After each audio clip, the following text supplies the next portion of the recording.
This week, we have been discussing how to identify and use details in different types of informational passages as evidence to support a claim or idea.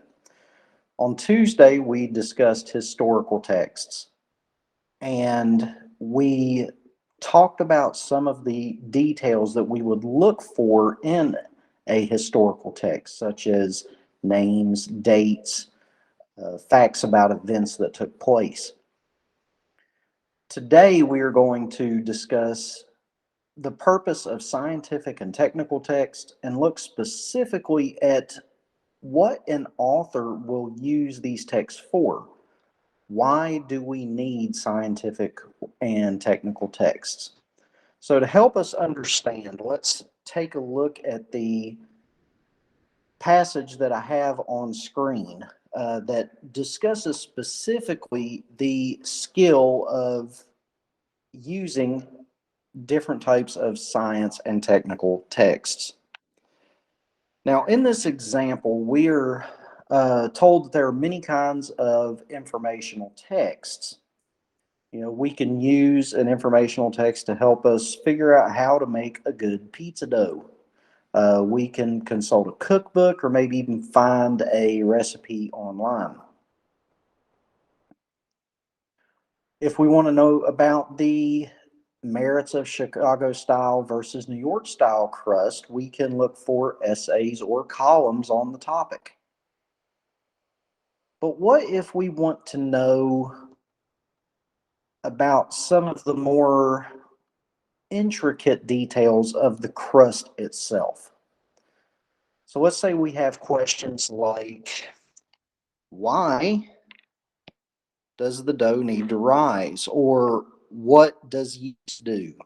Maybe we want to know, why does heat melt cheese and make the dough crispy? These types of questions could all be answered in a scientific text. Pay close attention to this statement right here. Scientific texts typically explain processes related to biology, physics, or chemistry. So, what exactly is a scientific text?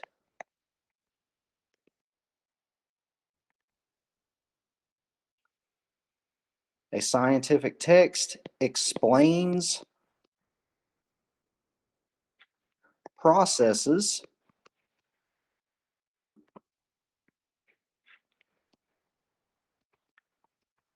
related to biology, chemistry, or physics.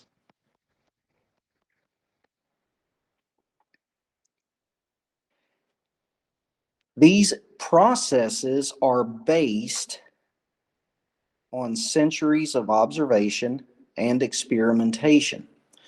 So, the purpose of a scientific text is to explain scientific processes that have been observed over time. Those processes that have been observed through the scientific method of testing and retesting, looking for what happens when you perform this particular action. So if we go back to the questions on the pizza dough, specifically, each of these questions are dealing with the chemistry involved in making dough.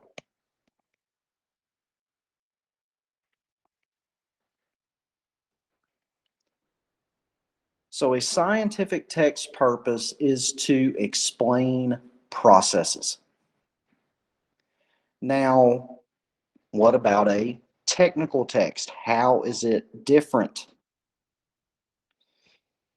If you look at the next paragraph, we're told that, what if we want to know about the oven? How does it work? What components need to be in place to make the perfect pizza dough? In a technical text, we will be giving, or we will be learning information about the oven. Specifically, the oven might have an electric stove top, could be gas powered. Maybe they have buttons and or a digital screen. It could have knobs that are intended to control the temperature. So all of these are technical aspects of the oven.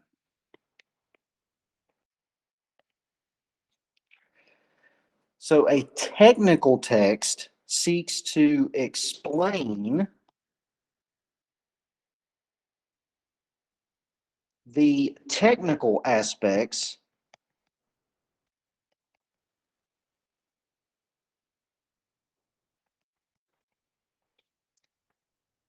of a particular topic. And that topic could be maybe a piece of machinery. For example, if you want to know about the Hubble telescope, as far as how it works, what components make the telescope, you would consult a technical text that provides information about those key characteristics of the telescope. So let's take a look at an example of a scientific text. So we're going to read the two paragraphs and see if we can come up with the central or main idea of the text. Now, we will talk about this a little bit more in detail next week, but the central idea is just the term that is used to explain what is the text about. Specifically, it is the key point or idea that the author is trying to get across in the text. So let's take a look at the passage. Pizza dough can be made a number of ways, but the basics are simple. Flour, water, and yeast are the essential ingredients. Many chefs add salt, sugar, and oil. These can add flavor as well as affect the baking process. Chemical reactions among the ingredients ultimately create the dough. Yeasts come in many species. Yeast is a fungus, and each yeast is only one cell. Yeast can be found in soils and on the surfaces of plants. They are quite common in fruits and flower nectar. In baking, yeast makes dough rise. The yeast processes naturally occurring sugars and starches to create carbon dioxide. This trapped gas causes the mixture of flour and water to rise. It gives the dough texture and makes it easier to work with. Now, let's think for a moment about what is going on in this particular passage. So, our first paragraph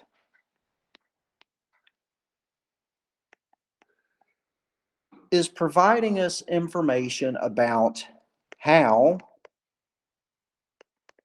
to make pizza dough. So the author is giving us information about the ingredients and what the ingredients do.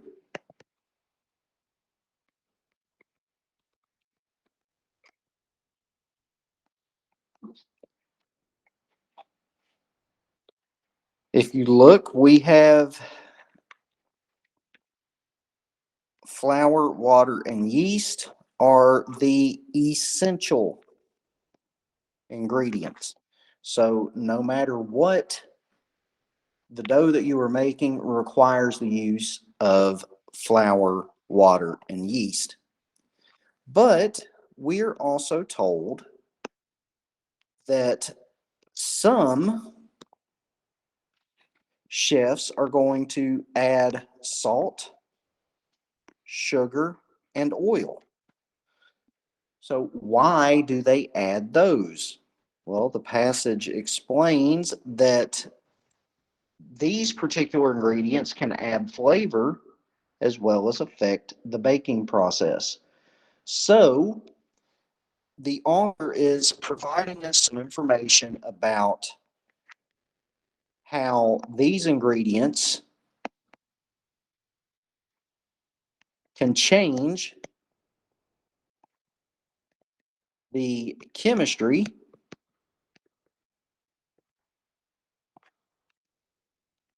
of the cooking process.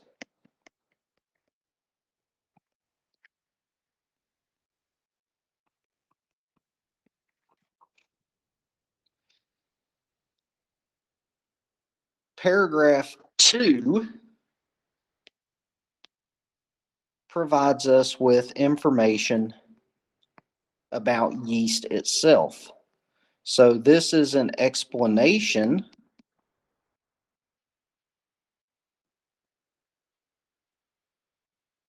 of the biology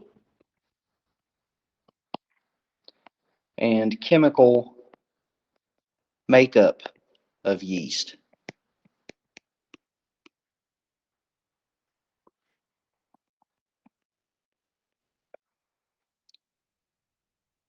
So, what are some examples that we see here?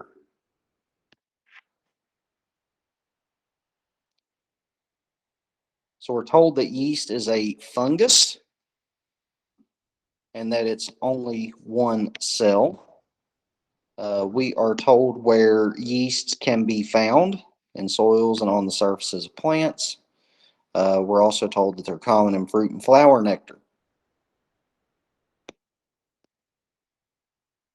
When baking, yeast makes the dough rise, and then it processes naturally occurring sugars and starches to create carbon dioxide. So here we see the author is providing us with some of the chemical makeup of yeast and how the use of yeast will affect the baking process. So, again, when we're dealing with a scientific text, the author is providing information about specifically the biological makeup, the chemical makeup, and maybe even the physics of a particular scientific topic. Now, our next example is about a passage about ovens, and the author is using this passage to explain the technical aspects of a convection oven. So let's take a look at the passage. Commercial convection ovens are the most used appliances in the food service industry. These are the workhorses of the commercial kitchen. They can bake and roast. They can also be used to reheat. Convection ovens are used for nearly all types of food preparation. Commercial ovens that have earned the Energy Star are about 20% more energy efficient than standard models. Full and half-size electric convection ovens can earn the Energy Star, as can full-size gas convection ovens. Both kinds need to meet standards for minimum cooking energy efficiency. They must also meet standards for maximum idle energy rates. Cooking energy efficiency involves heat energy. It represents the amount of energy absorbed by the food compared to the total energy used by the oven. The idle energy rate represents the energy used by the oven while holding at a stable temperature. Now, in this particular paragraph, in this particular passage, the author is providing information about commercial convection ovens.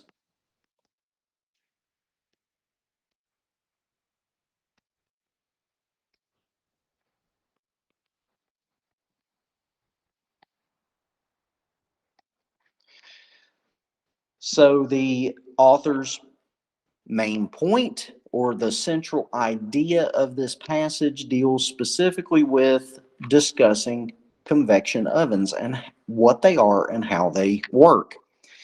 So our first paragraph provides us with some information about what a convection oven is and what it can do.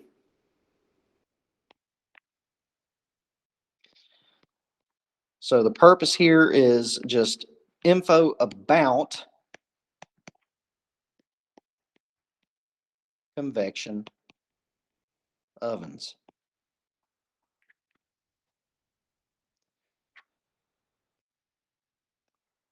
So let's take a look at some of the details that the author provides in regards to what a convection oven is and what it can do.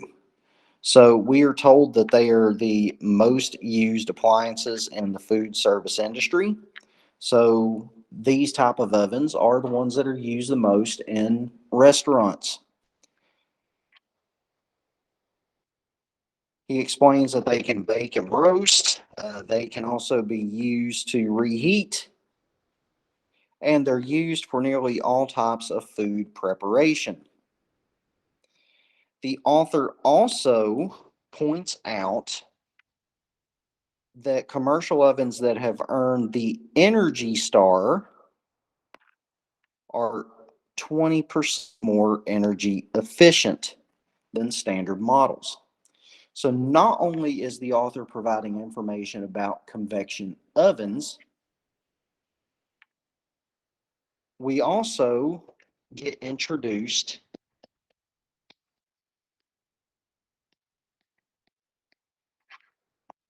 to the Energy Star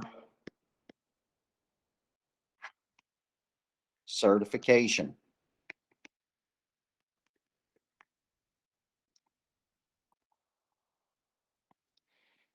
Paragraph 2 focuses specifically on how the Energy Star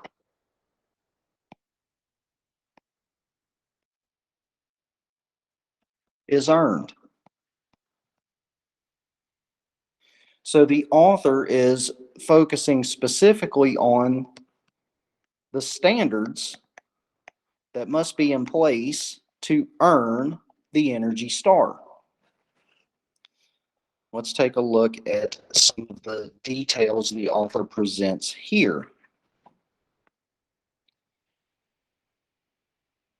So we're told that full and half size electric convection ovens, as well as full size gas convection ovens, are able to earn that coveted Energy Star status.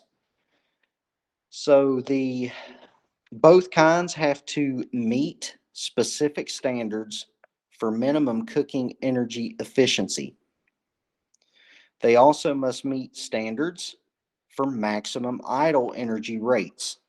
So the standards that must be met deal with cooking energy and idle energy rates.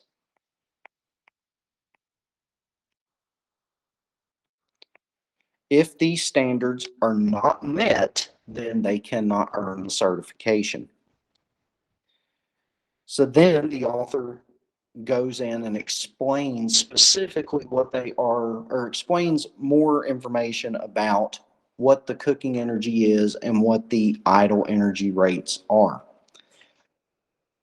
So again, the technical text is going to provide us technical information about a particular topic.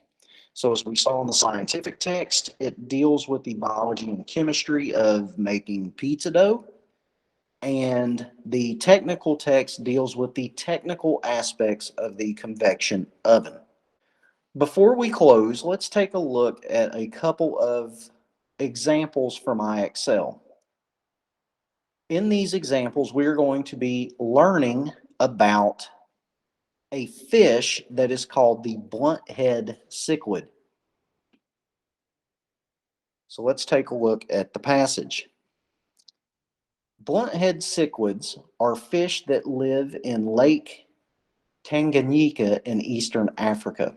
After a female blunt-head cichlid lays eggs, she holds the eggs in her mouth. Once they hatch, her young fish live in her mouth until they are old enough to survive on their own. This process, called mouth brooding, takes about 6 weeks. While mouth brooding, the female cichlid catches algae from the lake, but she does not swallow any. Instead, she feeds the algae to her offspring by holding it in her mouth for the offspring to eat. By eating the algae, the offspring grow larger and become faster swimmers that can escape predators more quickly. So we are asked to complete the following sentence that best answers the idea or best support and use details that best support the claim being made. So our question is, why might feeding offspring during mouth brooding increase the reproductive success of a female blunt-head cichlid? So feeding offspring during mouth breeding increases the chances that the female will become weak and unhealthy, the female's offspring will survive, or the female will hold more offspring in her mouth. Now, what details in the passage do we see about mouth brooding? Well, we are first told that mouth brooding is a process that involves the female blunt-head cichlid holding the eggs in her mouth.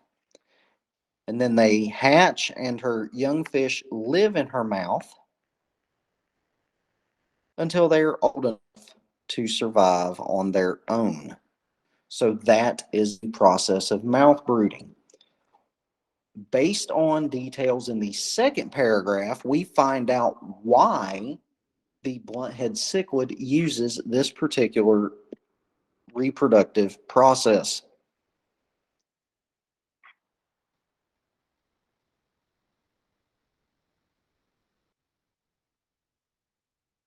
If you look at the very last sentence, by eating the algae, the offspring grow larger and become faster swimmers that can escape predators more easily.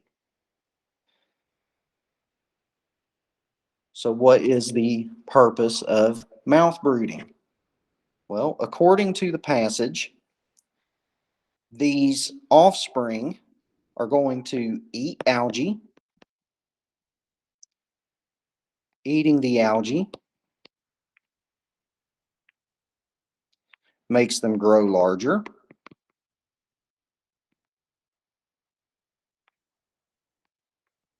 And when they grow larger, they become faster swimmers. Why would growing larger and becoming faster swimmers be an advantage for the young blunt-head cichlids?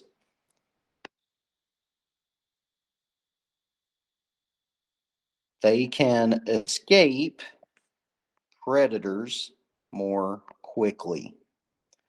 So if they're bigger, they're faster swimmers, that increases their chances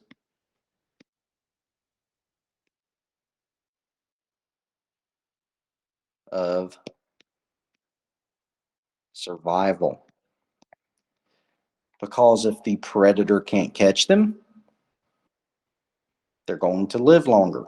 If the predator catches them, obviously they're not going to survive. So why does feeding offspring during mouth brooding increase the chances that females' offspring are going to survive? Well, it's because it gives the offspring an opportunity to get bigger, stronger, become better swimmers so that they can easily get away from predators. So, feeding offspring during mouth brooding increases the chances that the female's offspring will survive. That statement is best supported by the information in the passage.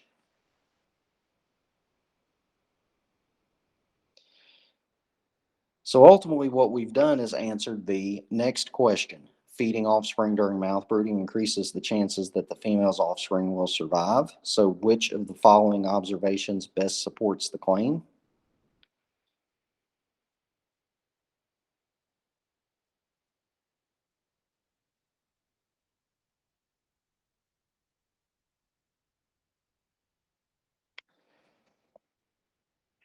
By eating the algae, the offspring grow larger and become faster swimmers that can escape predators more quickly.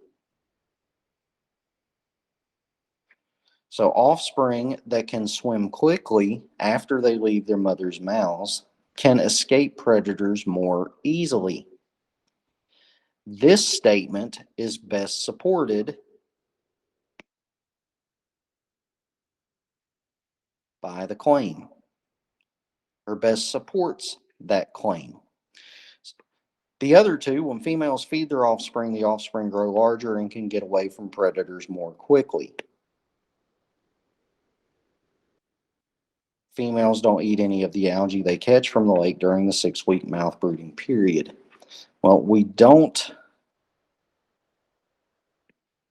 see anything in this claim that could be supported by that statement.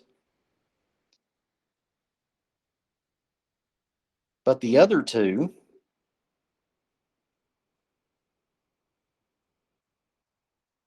if you look at them closely, they're almost saying the same thing.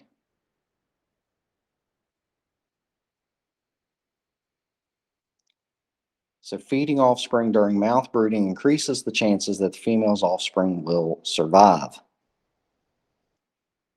So offspring that can swim quickly after they leave their mother's mouths can escape predators more easily.